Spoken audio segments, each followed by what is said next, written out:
Hi, everybody. This is Laurel with Laurel Buys Houses Facebook Live. I'm here with Alan from Indecare, and we're going to be talking about the caregiver shortage. So, a lot of you know that with home care, there's more demand and less people willing to do the work. So, we're going to talk to Alan about that. And so, first of all, Alan, why don't you tell us about your background and what Indecare does, and then we'll go on with the questions from there.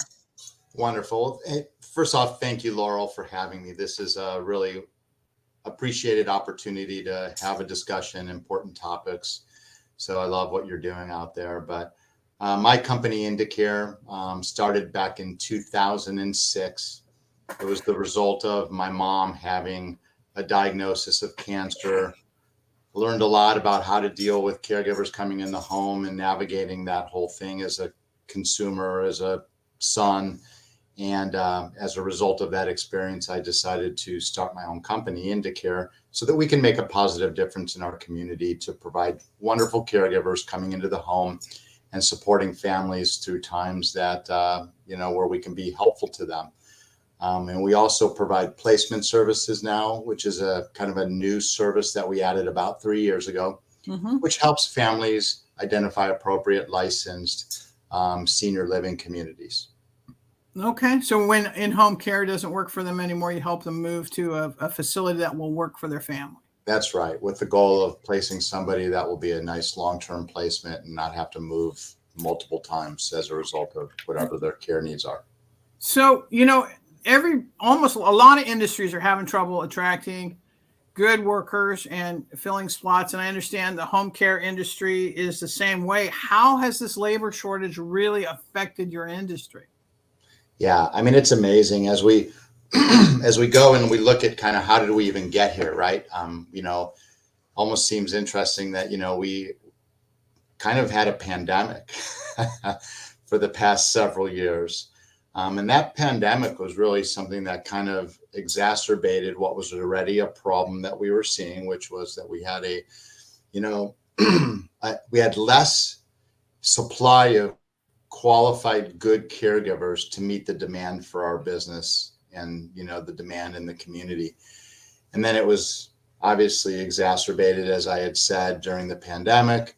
What we saw is a lot of caregivers who were in the industry working decided to exit or hold tight for a while. Many of them have moved on to other professions, and a few have come back, which is nice, but it left us in a really kind of a difficult situation where, again, we have a high demand out there right now in terms of the aging population and the number of people that are looking for assistance in the home. That demand continues to grow and grow and grow. Yet the workforce that's supporting that continues to grow at a much slower pace. Sometimes it's even stagnant. So, what we have to do is, what we're seeing is some of the output of that is that, caregivers are, because they are in demand, they are very much able to dictate and choose kind of what they want to do, where they want to work, how far they want to drive, what's a good assignment for them. Those are all very, very important things. So we have to be very thoughtful about that, that when we're matching a caregiver with a family, that we're able to put them in the right environment so that will have stickiness. That caregiver and family will be together. When we look at some of the outlying areas, those are now more difficult and can be more difficult to staff. What we're seeing is that, we do at times need a little bit longer lead time in order to staff appropriately. So the day when someone calls on the phone, it'll, 10:30 in the morning and says, I need someone there by 5. That is a much more challenging scenario for home care providers today. It might be the next day at 5, but we typically need a little bit more lead time. And how's that affecting the consumer, the people who need care? Well, it's obviously it can put them in a difficult situation. It maybe places them in a situation where family has to bridge that gap of care for that, extra day. We obviously have to work much closer with the environments where people are being discharged from, whether it's hospital or skilled nursing, and really be good advocates for our loved ones so that they're not just getting pushed out the door without having appropriate care in place. So obviously it requires a little bit more coordination and that type of thing in order to properly get care in place and, have a good engagement from the beginning, which is what we're looking for. Yeah, absolutely. And I imagine that it's really affecting the providers too, your business and the caregivers themselves, right? Yeah, I mean, listen, the labor shortage has been difficult, and how it affects us, and there's kind of multiple ways that it affects us. First and foremost, the thing I typically talk about is when you have a high demand for something and you have low supply of the workers, what it typically takes is, in order to attract, in order to hire, to train, and to retain, it just costs more money. It's Yes, a so very you're having to pay more, right? Yeah, caregivers are getting paid more. There's bonuses to bring them on board.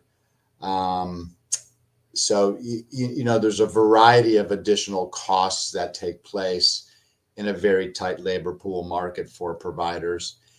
In many cases, because there's still, not enough caregivers to go around, as providers, we are taking caregivers and working them longer hours.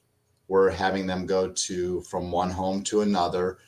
They're running overtime, which is an added cost that we a lot of times bear the burden for because we can't pass everything on to the consumer. So, it really just kind of takes this situation and makes it just a little bit more daunting and challenging. We're up for the challenge, and we continue to look for ways to be innovative in how we approach this problem. But this is a problem that's not going away. This is a problem that, we're going to live with, and it's going to be a part of our DNA for the next many years. I mean, unemployment is currently at the lowest rate ever. And we have to figure out and be innovative in our approach to, again, hiring, retaining, attracting, all those things for caregivers, being good employers. So they want to stay, offering great benefits, so they have opportunities to professionalize this industry, which is very, very important. We want to professionalize the industry of caregiving. So how are you working on creating the bigger pool? Yeah, I mean, we have to be innovative. One of the programs we're working right now, one, we have to go to some of the non-traditional methods of how do you find, caregivers. And so I think a lot of what we are doing now is we are looking outside of the traditional pool of people that have been caregivers. So there's a lot of people in other service industries and professions who have the ability to transfer those skills into caregiver as long as we apply good training for them. So that's one way. The other way, the industry has always had a standard of, you have to have a year of professional caregiving experience prior to us even considering you. And so we have to kind of be thoughtful about, well, maybe there's an interesting way of taking somebody who is a good person, they have a wonderful heart, they care about doing this type of work, and bringing them on board without that experience and then training them to become entry-level caregivers, someone who can be in the home performing homemaking duties for a family. And we have plenty of need for families who require that and caregivers who can perform that. And then continue to grow, mentor, model good behavior on how do you get the additional skill set to provide those advanced skills over time so that they can then take on cases that have that type of demand. Right. Well, are you, do you see this changing over the next few years? Well, when you say changing, so I do. Like getting better. Do you see this improving? Yeah, I see that, because we are now deepening and broadening our approach to how we look at the market for caregivers. I do believe there's an opportunity there. Time will tell, because this is kind of some of the newer programs that we're running right now, and we are having some success with it. We're bringing in really good people who were not in the industry before, who want to now be in this industry and select a care path of being in healthcare. And, it could start as being a caregiver, right? You become a caregiver, you learn the skills and the business of being a caregiver. And then you can take that and then become an LVN. That's what I was saying. Do you like offer educational opportunities for people to grow? Well, we definitely grow people in the profession of being a professional caregiver. And then we've had many who have then taken that and gone on to the next step of becoming an LVN, RN, et cetera. So there's a lot of opportunity for somebody in the healthcare profession in general. Okay. Do you see anything like, I know there used to be ways of bringing people from other countries in on visas to learn this industry and to provide things to become nurses and stuff. Is any of that available to you guys, or is that just all shut off now? It's not that it's shut off, Laurel. We do see people still coming in with work visas, and many people from, other areas where they were professional nurses. They were professionals in their country doing the work that they were doing, and then they come to America, and those opportunities might be more challenging for them to transition as an RN in their country to an RN in the US. So a lot of times they'll kind of step back a level or two and look at caregiving as a way of kind of making a difference and then moving forward again in their professional career here in the US. So yeah, those are still opportunities. It's not something that we're reaching out abroad and trying to find those people to sponsor them and bring them here, because it's a very daunting task to do it that way. But yeah, I just remember when my mom needed some help, there was the lady who helped her was a Filipino nurse who came here and she was following her requirements to become a nurse again. yes. In fact, she was sponsored by Kaiser, and she was doing in-home healthcare while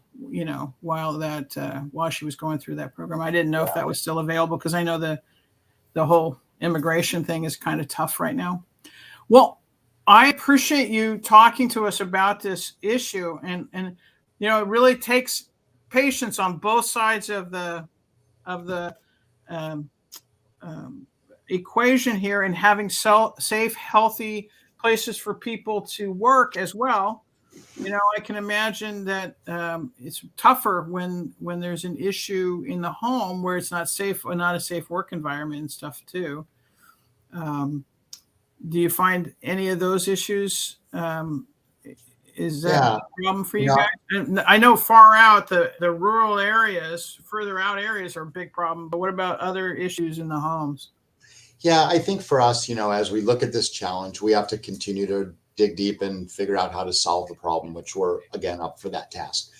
When you think about how we interact with families in today's environment, it's our responsibility to be very, very transparent with our families in terms of care delivery, what it looks like, where those challenges could be.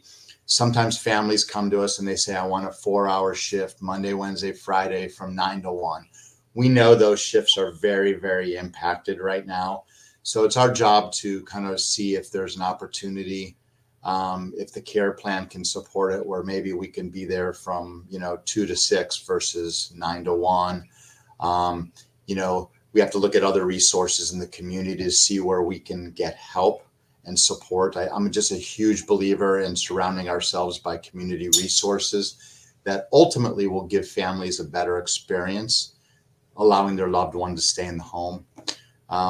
So I think we just have to be really upfront, honest, and truthful about, kind of everything that's happening in the world and how it affects our ability to staff what we're staffing. I think if we do that, sometimes families maybe have to, provide some additional support on their own to supplement what we're doing. Sometimes we have to, again, be a little bit creative on the best way to provide that support, be flexible in the way we provide that support. And I think we can still have and have had really, really good outcomes with our families. Great. So if somebody wants to reach you, Alan, how do they reach you? Easiest way is to, pick up the phone. I can see it on the screen. Our office number is 916-973-1264. That line we answer 24/7. We always have either myself, my director, we're always on call and ready to answer questions. The best way is to reach out and have dialogue with us. We're always willing to spend the time on the phone to learn more about what's going on, and then how can we be helpful. And we will always be helpful. We'll never leave somebody in the lurch. We'll always make sure that we provide either, our resources or other resources to help them support what their needs are.